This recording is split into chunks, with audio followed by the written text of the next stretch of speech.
Hello. नहीं।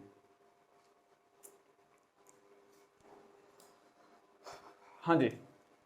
तो geography चल रही है आपकी। ज्योग्राफी में आपके जो हम पढ़ रहे थे वायु मास पढ़ रहे थे, वायु राशि जो एयर मास कहते हैं इसे, ठीक है, वो सारी पढ़ रहे थे। तो कई दिनों बीच में अभी क्लास आपकी ऑफ रही हैं जो आपकी यूट्यूब पे नहीं आ पाई हैं, और लेकिन अब मैं उम्मीद करूँगा आगे शायद आपकी सारी क्लास टाइम टू टाइम आती रहेंगी। ठीक है, तो उसमें आप ज़्यादा हो जाता है, बीच में कुछ काम चल रहे थे स्पेशल, इसलिए उन वजह से आपकी क्लास बीच में अपलोड नहीं हो पा रही है। तो लेकिन अब मैं जो ला रहा हूँ आपके लिए, मैंने स्पेशल एक तरीका सोचा जिससे कि आपका भी टाइम कम कंज्यूम हो, आपका भी टाइम कम लगे और मैं भी आसानी से पढ़ा सकूँ।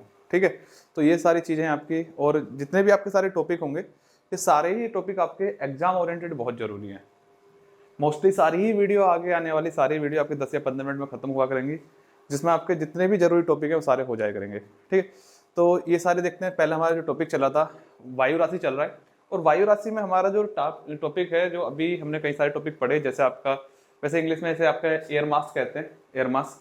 और इसे अगर हम थोड़े से समझना चाहें तो वायु की बहुत विशाल परत को वायु राशि कहते हैं। वायु की बहुत विशाल परत को क्या कहते हैं? वायु राशि कहते हैं। देखो वायु राशि है क्या? वायु राशि आप समझ लो, वायु राशि हर जिले, जो एक जिला है, एक जिले के ऊपर एक वायु राशि होती है, हो सकती है, या 2-3 जिलों के ऊपर एक वायु राशि हो सकती है। पहले तो आप इतना समझ लो कि 2-3 जिलों के ऊपर मिलाकर एक वायु राशि हो सकती है। अब हर जिले की अलग वायु राशि है या 2-3 जिलों की अलग अलग वायु राशि है। इसे हम समझ सकते हैं। देखो सिंपल सा एक तरीका है इसे वायु राशि समझने के लिए। आप देखो किसी भी एक जिले में रहने वाले हो, कहीं से भी आप हो सकते हो। जैसे नॉर्मल अगर हम बात करें जैसे बुलंदशहर की, तो बुलंदशहर जिले का, बुलंदशहर मेरठ गाजियाबाद, तो इनका आप टेम्परेचर देखोगे तापमान एक जैसा चल रहा है। लेकिन अगर आप चले जाओ आगरा की तरफ तो तापमान में अंतर है। ठीक है, अगर आप चले जाओ लखनऊ, कानपुर, इलाहाबाद और पूर्वांचल में चले जाओ, पूर्व की ओर जाओगे तो और तापमान में अंतर मिलेगा। क्यों? क्योंकि हर जिलों के ऊपर या 2-3 जिलों को मिलाकर एक वायु राशि बनती है। तो यहाँ का टेम्परेचर अलग है, वहां का टेम्परेचर अलग है, उसमें जो सारा खेल जा रहा है वो वायु राशि का जा रहा है। और ये जो वायु राशि है ना, ये अपने अंदर बहुत सारी चीजों को समाये हुए होती है। वायु राशि अपने अंदर बहुत सारी चीजों को समाये हुए, जैसे आपकी ह्यूमिडिटी होगी। ठीक है, इसी का सारा खेल है, कहीं पे ज्यादा ठंड पड़ना, कहीं पे ज्यादा गर्मी पड़ना। देखो इसी मौसम में, जैसे अगर हम आज की बात करें, जैसे आज की डेट है, आज आपके आई थिंक 3 मई है। तो आज का अभी का इधर का माहौल, जो वेस्टर्न यूपी है आपकी, पश्चिमी यूपी, इसका माहौल अभी बहुत ज़्यादा डिस्टर्ब चल रहा है। मतलब बारिश चल रही है लगातार, मौसम बिगड़ा हुआ है। और अगर आप किसी अलग यहाँ से पूर्वांचल की ओर देखोगे, हो सकता है तापमान वहाँ का अलग होगा। क्यों? कि इसमें क्या है, नॉर्मल सा वायु राशि है। वायु राशि मतलब एयर मास। ठीक है, तो ये आपके जो आपकी वायु राशि होती है, समझ में आ गया क्या है कि 2-3 जिलों के ऊपर एक वायु राशि, एक परत हो सकती है नॉर्मल सी। ठीक है, ये एक आपकी वायु राशि है, ये एक आपकी वायु राशि है। 2-3 जिलों के ऊपर एक वायु राशि ये है, एक ये।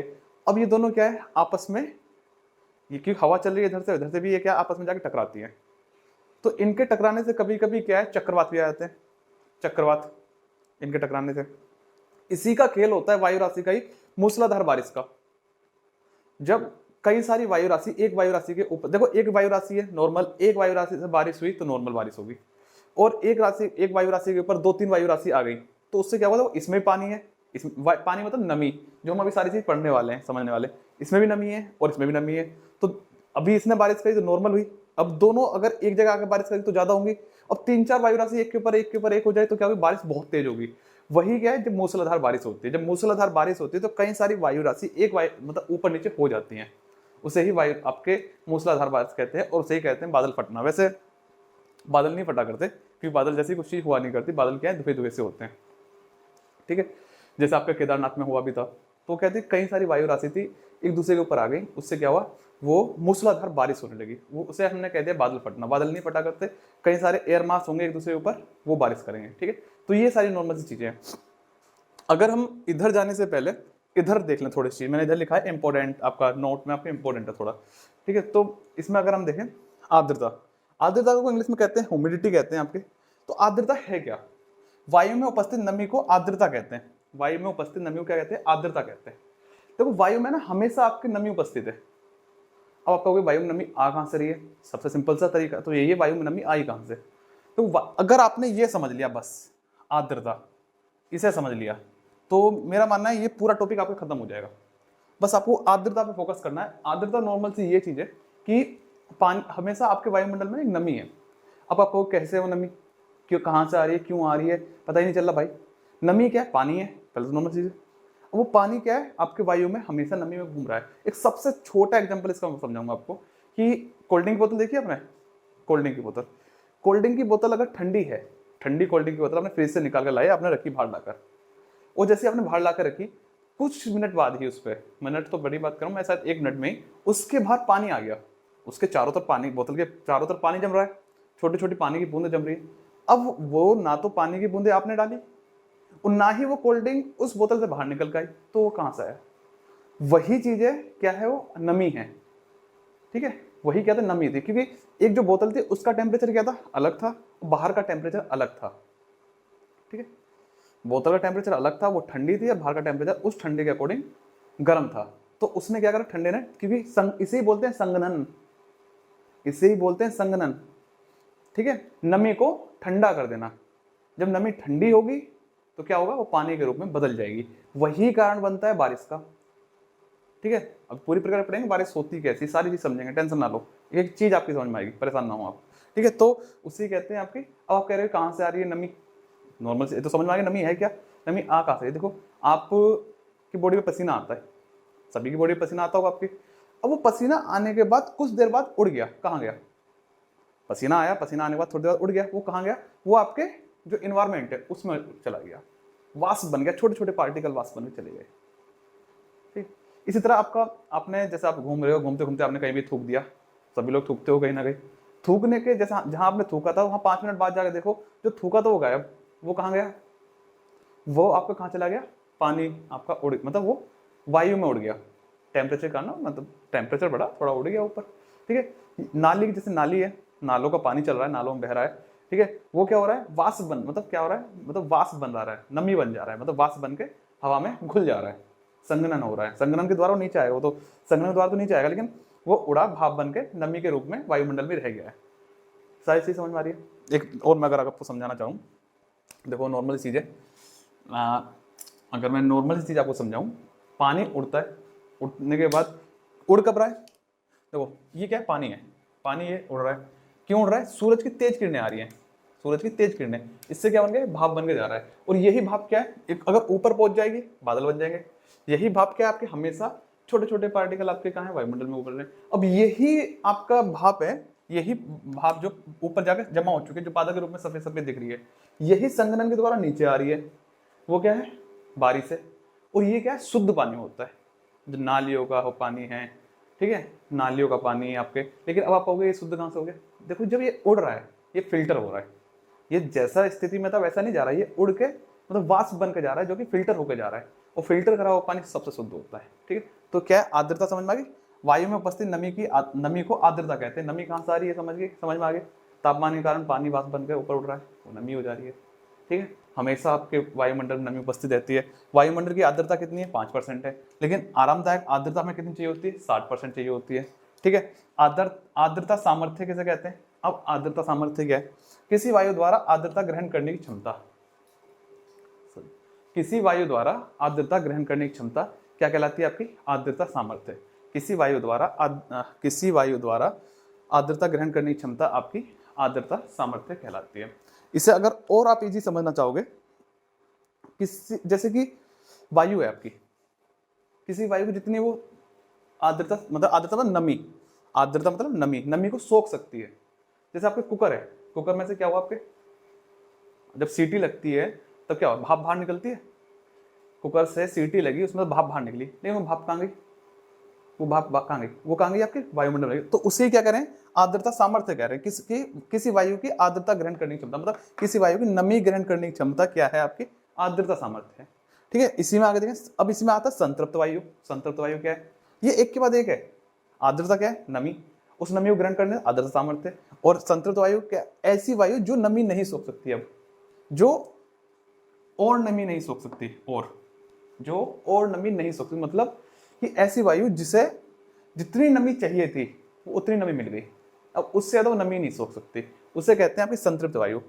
ठीक है, इसकी सापेक्षिक आर्द्रता कितनी होती है? 100% होती है। अब नॉर्मल चीज समझो, किसी व्यक्ति को, आपको कोई व्यक्ति है, जैसे आप ही हो, कोई भी हो, किसी को 5 रोटी खानी है, 4 रोटी खानी है, 4 रोटी की भूख है उसे, उसने 4 रोटी खा ली।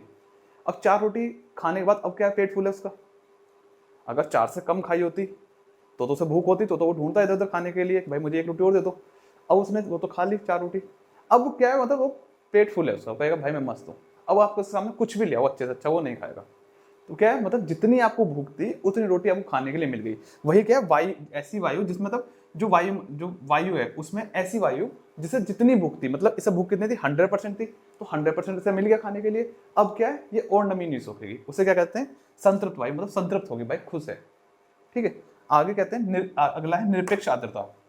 निरपेक्ष आर्द्रता, किसी भी समय वायु में नमी की मात्रा को, हर समय वायु में उपस्थित अपनी नमी होती है, तो हर समय जो मतलब किसी भी समय वायु में उपस्थित नमी की मात्रा को क्या कहते हैं, निरपेक्ष आर्द्रता कहते हैं आपके। तो ये क्या है, आपके इंपॉर्टेंट थे थोड़े, ये समझना जरूरी था। अब आते हैं धर्म।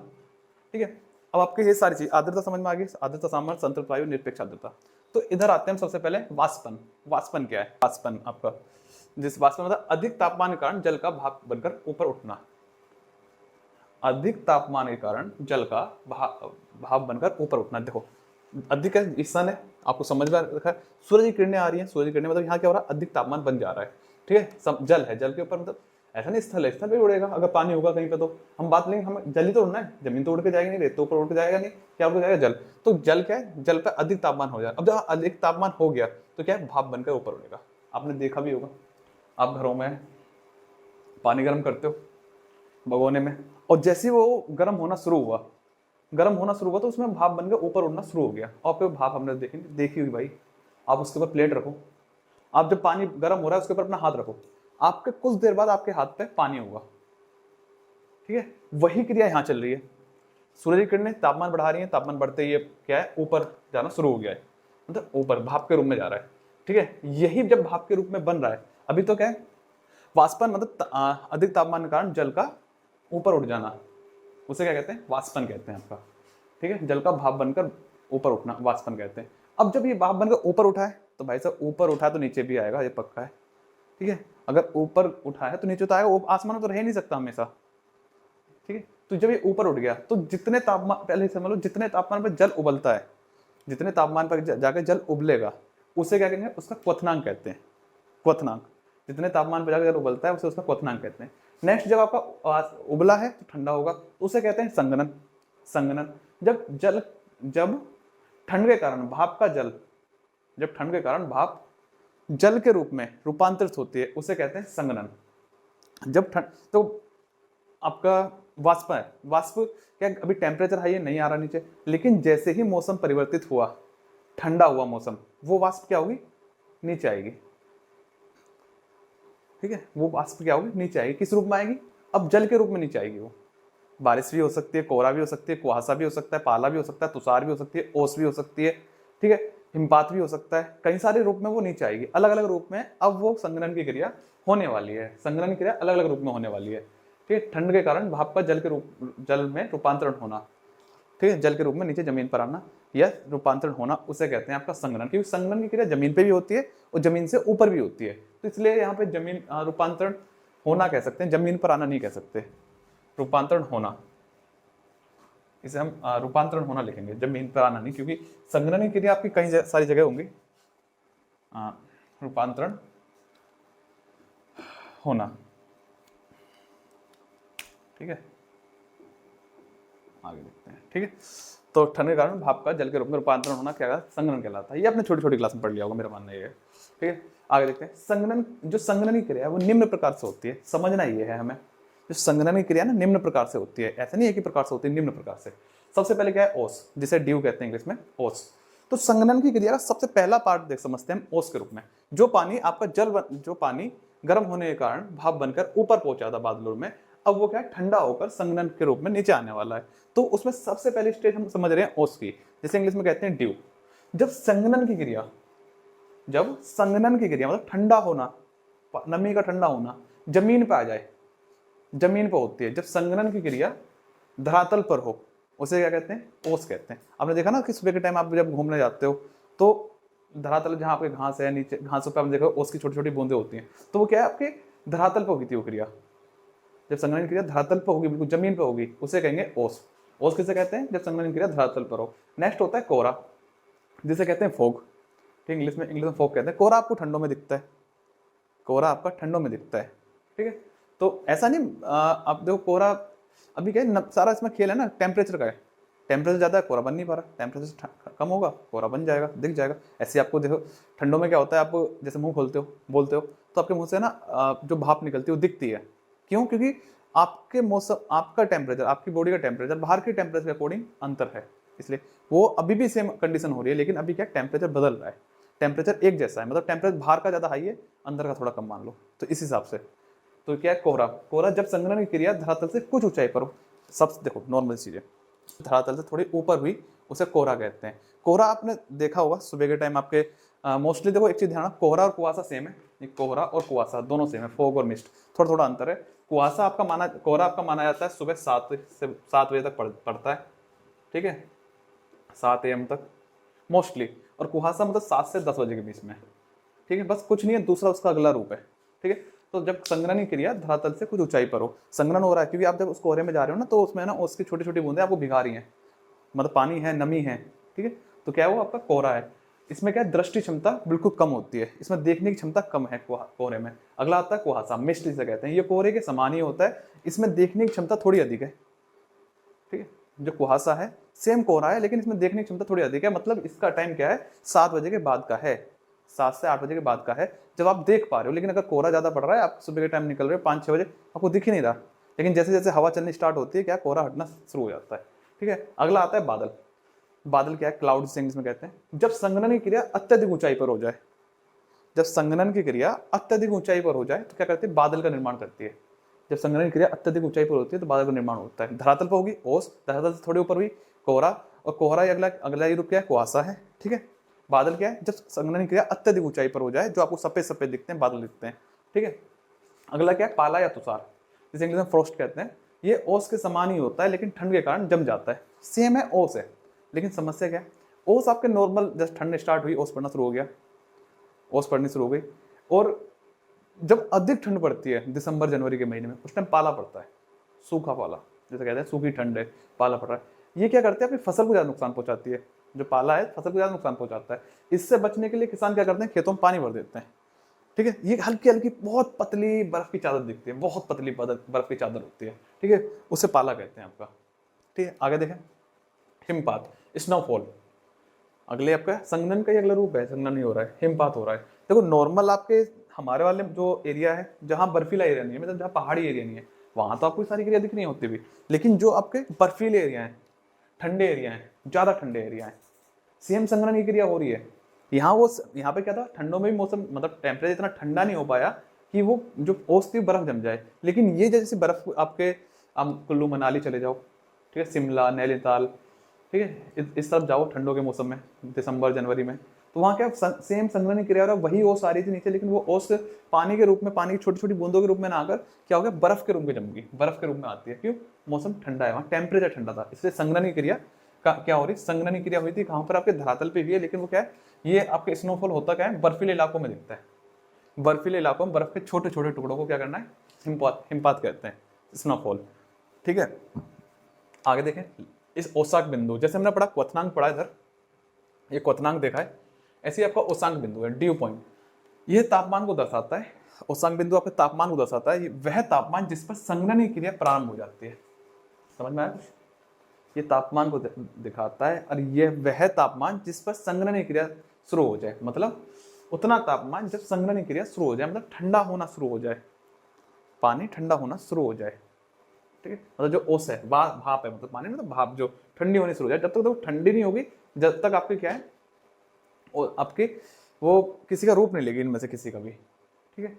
आगे देखें, अब इसमें 2 कंडीशन है आपकी इसमें ओसाक बिंदु, जब ओसाक बिंदु 0 से अधिक होता है, अगर 0 से अधिक है, ऊपर का है, तो आपके ओस, कोहरा, कुहासा, बादल बनेंगे। अगर ओसाक बिंदु 0 से अधिक है तो ओस, कोहरा, कुहासा, बादल का निर्माण होता है। पूछा जाता है ओस या ओसाक बिंदु 0 से अधिक है तो निम्नलिखित किसका निर्माण होगा, या ओसाक बिंदु 0 से कम है तो किसका निर्माण होता है। जब ओसाक बिंदु 0 से कम जाता है तब क्या होता है, पाला या तुषार तथा हिमपात होता है। पाला, जब ओसांक बिंदु 0 से कम जाएगा तब आगे पाला, तुषार या हिमपात होगा, और जब ओसांक बिंदु 0 से ऊपर जाएगा तब क्या होगा, आपके ओस, कोहरा, कुहासा का निर्माण होता है, ठीक है। तो ये सारी टॉपिक था आपका जो वायु राशि का था, एयर मास था। और मेरा मानना ये कि शायद इसमें अधिकतर जितने क्वेश्चन बनेंगे हम सारे वो सारे कवर होते हैं इसमें आपके, थोड़ा आप अपनी तरफ से रिवाइज भी करोगे। आगे जो टॉपिक रहेगा हमारा वो आपके टॉपिक रहेंगे बादल, ठीक है। बादल समझना जरूरी है, किन बादलों से बारिश होती है, कौन से बादल बारिश करते हैं, बादल के कितने प्रकार हैं, ठीक है। ये आपका अगला टॉपिक रहेगा, ठीक है। तो वो देखेंगे हम आगे हम नेक्स्ट वीडियो में, ठीक है। Thank you. और प्लीज़ वीडियो को थोड़ा शेयर करा कीजिए, प्लीज़ रिक्वेस्ट है, वीडियो को थोड़ा शेयर कीजिए, ठीक। मिलते हैं नेक्स्ट वीडियो में। Thank you.